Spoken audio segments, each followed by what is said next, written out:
Hello નમસ્કાર દોસ્તો, આજના યુટ્યુબ વિડીયોમાં આપ સૌનું હાર્દિક સ્વાગત છે। આજે આપણે હિન્દી વિષય ધોરણ 7 પાઠ 4 કથની और करनी સ્વાધ્યાય પોથી સોલ્યુશન જોઈશું। तो चलो जल्दी शुरू करिए स्वाध्याय पोथी सॉल्यूशन। प्रश्न 1 दिया गया है, सही विकल्प चुनकर बॉक्स में सही का निशान कीजिए। तो यहाँ पे देखते हैं दोस्तों, पहला प्रश्न है, बसों में लिखा होता है धूम्रपान करना वर्जित है। दूसरा प्रश्न है, मनुष्य स्वयं को समझता है गुणों की खान। सज्जन शब्द का अर्थ है भला आदमी। असमान आचरण करने वाला हंसी के पात्र बनते हैं। हमारे व्यवहार में क्या होना चाहिए? विनम्रता। मनुष्य को अभिमान है अपने गुणों पर।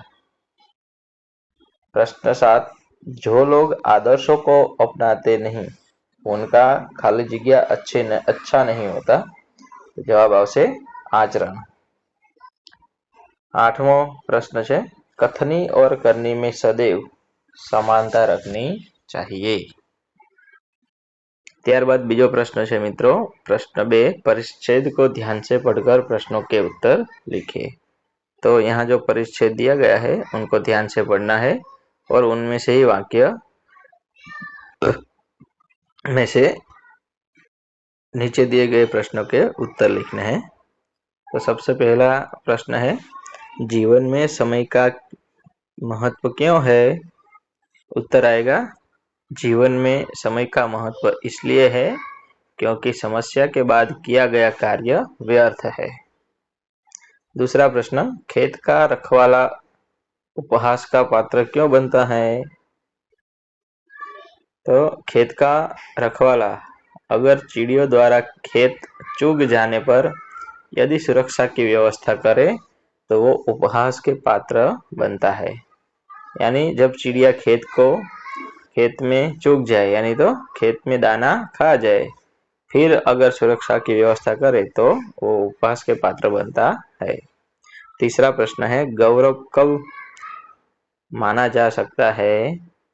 तो जब श्रम का लाभ किसी को मिले तब गौरव माना जाता है। गद्यांश का मुख्य भाव क्या है? तो गद्यांश का मुख्य भाव है कि हमें सब काम समय पर पूर्ण कर लेने चाहिए। प्रश्न नंबर 3 है, निम्नलिखित परिच्छेद को फिर से लिखिए। तो यहाँ मित्रों जो परिच्छेद दिया गया है उनको देख के सुंदर अक्षर से लिखना है।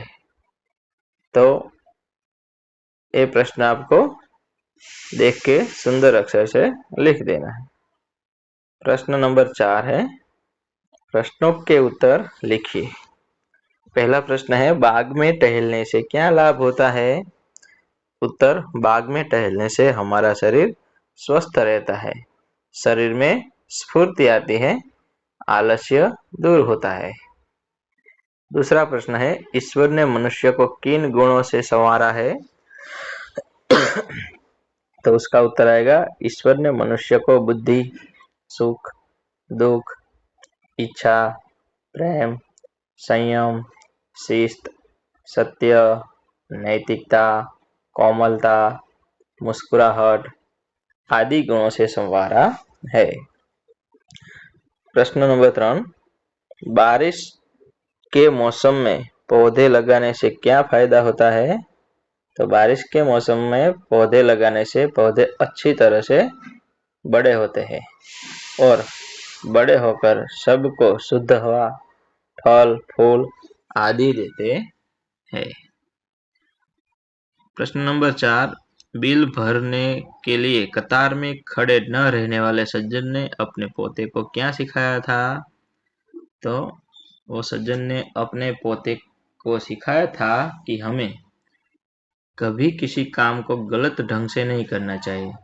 सदा अपनी बारी की प्रतीक्षा करनी चाहिए। मकान मालिक क्यों हंसने लगा? प्रश्न नंबर 5, मकान मालिक क्यों हंसने लगा? तो जब मकान मालिक किराया लेने गया तो बच्चे ने बाहर जाकर कहा, पिताजी ने कहा है वे घर पर नहीं है। यह सुनकर मकान मालिक हंसने लगे। आगे प्रश्न नंबर 6, दुकानदार ने अपने बेटे के प्रति क्या पश्चाताप किया? दुकानदार ने ग्राहक को कहा कि बीच सड़क पर दुकान के सामने स्कूटर खड़ा करना सही बात नहीं है। और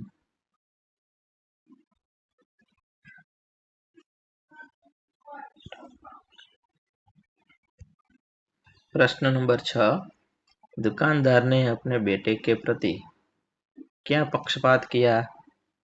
दुकानदार ने ग्राहक को कहा कि बीच सड़क पर दुकान के सामने स्कूटर खड़ा करना सही बात नहीं है। और जब उसका बेटा आया तो उसका स्कूटर खड़ा करने दिया। ऐसे दुकानदार ने सज्जन को स्कूटर खड़ा नहीं करने दिया और अपने बेटे को खड़ा करने दिया, इसलिए उसने ऐसा पक्षपात किया। प्रश्न 7वां, आप किन किन जगहों पर कतार में खड़े रहते हैं? तो हम बैंक में, बस स्टेशन में, जब टिकट लेने जाते हैं तो टिकट बारी पर, राशन की दुकान पर, शॉपिंग मॉल में बिल कटवाते समय, मंदिर में दर्शन करने जाने पर आदि जगह पर कतार में खड़े रहते हैं। हम हंसी के पात्र कब बनते हैं? हम बड़ी बड़ी बातें करते हैं पर उन्हें जीवन में अपनाते नहीं हैं। इस प्रकार का आचरण करने पर हंसी के पात्र बनते हैं। प्रश्न नंबर 5, नीचे दिए गए विराम चिन्ह का प्रयोग इकाई के जिस वाक्य में हुआ हो ऐसे वाक्य ढूंढकर लिखिए। तो यहाँ जो हमारे इकाई के यानी को पाठ के जो वाक्य है उनमें से नीचे दिए गए जो वाक्य है वो ढूंढ के लिखने हैं। तो पहला है पूर्ण विराम। जिस वाक्य में पूर्ण विराम आता हो वो कोई भी वाक्य हम यहाँ लिख सकते हैं। तो यहाँ हमने लिखा है कुछ दिनों के बाद फूल खिलने लगे, पूर्ण विराम है। और पूर्ण विराम का जो चिन्ह है वो करना नहीं भूलना है। दूसरा है अल्प विराम। एक दिन की बात है, फिर अल्प विराम, वे जल बिजली के बिल जमा करने गए। तो ये है अल्प विराम वाला वाक्य। तीसरा योजक चिन्ह। पार्क में लोगों के आने जाने से उन्हें यह लगा कि लोग इन फूलों को तोड़ कर ले जाएंगे। तो आने जाने के बीच जो यहाँ पे चिन्ह बनाया है वो है योजक चिन्ह है। उसके बाद है अवतरण चिन्ह। बसों में लिखा होता है धूम्रपान करना निषेध है। तो ये अवतरण चिन्ह वाला वाक्य है। जो वाक्य कोई बोला हो, किसी ने लिखा हो या तो कोई कह रहा हो तो वो वाक्य अवतरण चिन्ह में लिखा जाता है। 5वां प्रश्न सूचक चिन्ह। तो यहाँ सारे पाठ में प्रश्न सूचक चिन्ह कोई नहीं है, इसलिए मैंने स्वाध्याय से प्रश्न सूचक चिन्ह वाला वाक्य लिया है। तो फूल सबको क्यों अच्छे लगते हैं? तो ये है वो प्रश्नवाचक वाक्य हो जाएगा। इस प्रश्न के पीछे प्रश्नार्थ चिन्ह होता है। प्रश्न 5 नीचे दिए गए वाक्यों में सही स्थान पर उचित विराम चिन्ह लगाकर वाक्य फिर से लिखिए। तो यहाँ पे है मोहन ने बच्चों के लिए सेब, केले, आम, अमरूद आदि खरीदे। तो उसका जवाब होगा मोहन ने बच्चों के लिए सेब, फिर अल्पविराम होगा, केले अल्पविराम, आम अल्पविराम, अमरूद आदि खरीदे। यहाँ पे एक से ज्यादा शब्द का एक साथ जब उल्लेख किया जाता है तो उसके बीच में अल्प विराम लगाया जाता है। दूसरा प्रश्न है, मैना प्रतिदिन विद्यालय जाती है। तो यहाँ पे जो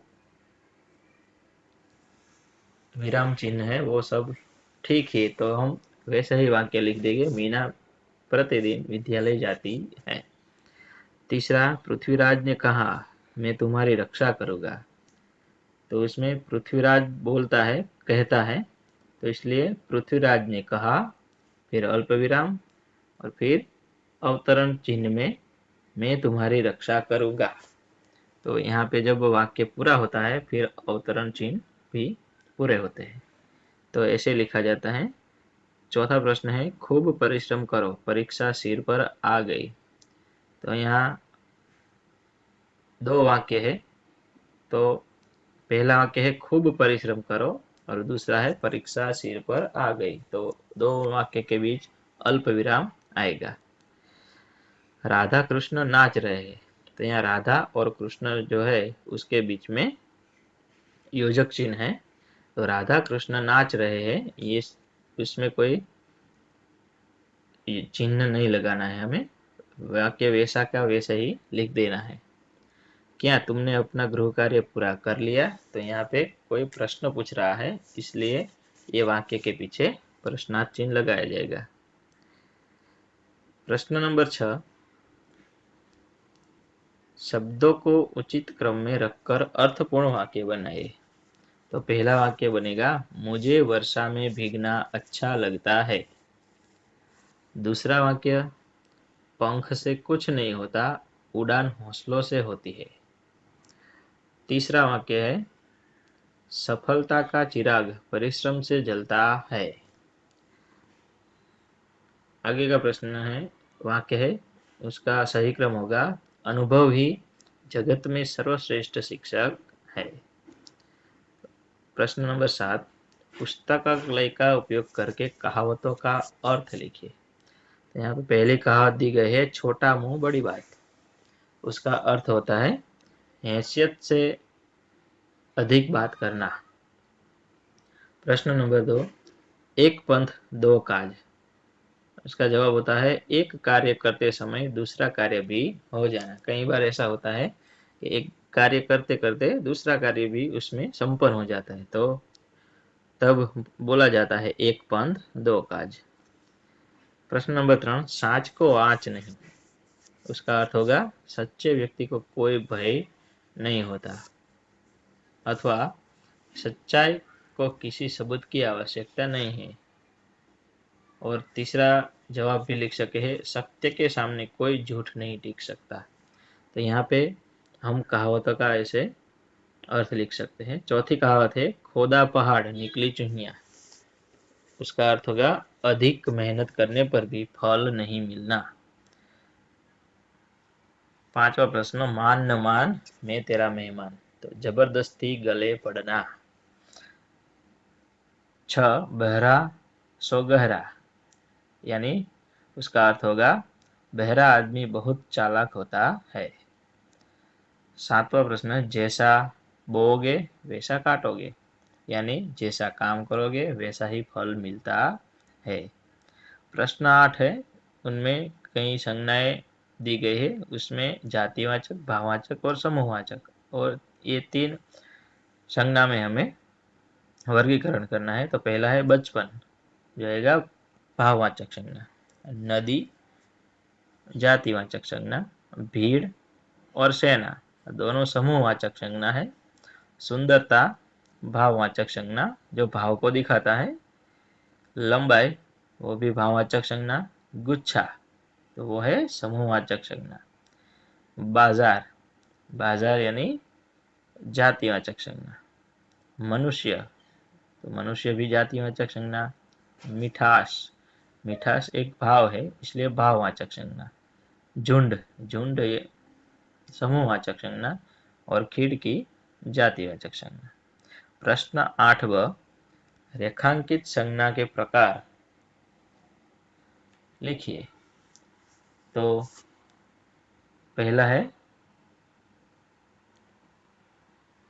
फूलों का गुलदस्ता सुंदर है। तो जो गुलदस्ता के नीचे, तो गुलदस्ता वो समूहवाचक संज्ञा होगी। दूसरा है पुस्तक, पुस्तक है जातिवाचक संज्ञा। तीसरा सफलता, सफलता भाववाचक संज्ञा। चौथा है जानवर, जानवर जातिवाचक संज्ञा है। पांचवा बुद्धिमानी, तो बुद्धिमानी भाववाचक संज्ञा। और छठा जन समूह, जन समूह है जातिवाचक संज्ञा होगी। तो यहाँ पर यह संज्ञा के प्रकार है। प्रश्न 9, कहावतों के अर्थ के उचित विकल्प चुनकर बॉक्स में सही का निशान कीजिए, खरे का निशान कीजिए। पहला है, कहावत है पहली, गुरु गुड़ चेला चीनी। तो ये कहावत जब चेला गुरु से भी बढ़ जाता है तब बोली जाती है, यानी चेला गुरु से भी ज्ञान में आगे निकल जाता है, गुरु से बढ़कर होता है तब। तो उसका जवाब आएगा चेले की योग्यता गुरु से बढ़ जाना। दूसरी है, जान है तो जहान है, यानी जान बचाना प्रथम कर्तव्य है। तीसरा है, चिराग तले अंधेरा, तो गुणी के घर अवगुणी। चौथी है, कहावत जैसी करनी वैसी भरनी, कर्म का फल पाना। आगे, नेकी और पूछ पूछ, उसका कहावत का अर्थ होगा भलाई करने के लिए किसी से क्या पूछना। जब हम भलाई करते हैं तो किसी से पूछ के नहीं करनी चाहिए, भलाई तो अपने समझदारी से ही करनी चाहिए, किसी को पूछ पूछ के भलाई क्या करनी। प्रश्न नंबर 10 है, अपनी राय लिखिए। तो यहाँ पे सभी विद्यार्थी अपने विचार लिख सकते हैं, अपनी राय लिख सकते हैं। मैंने यहाँ मेरी राय लिखी है, तो आप अपने विचार भी यहाँ पे लिख सकते हो। तो पहला जो है प्रश्न, दुकानदार की जगह आप होते तो अपने बेटे को स्कूटर पार्क करने देते, क्यों?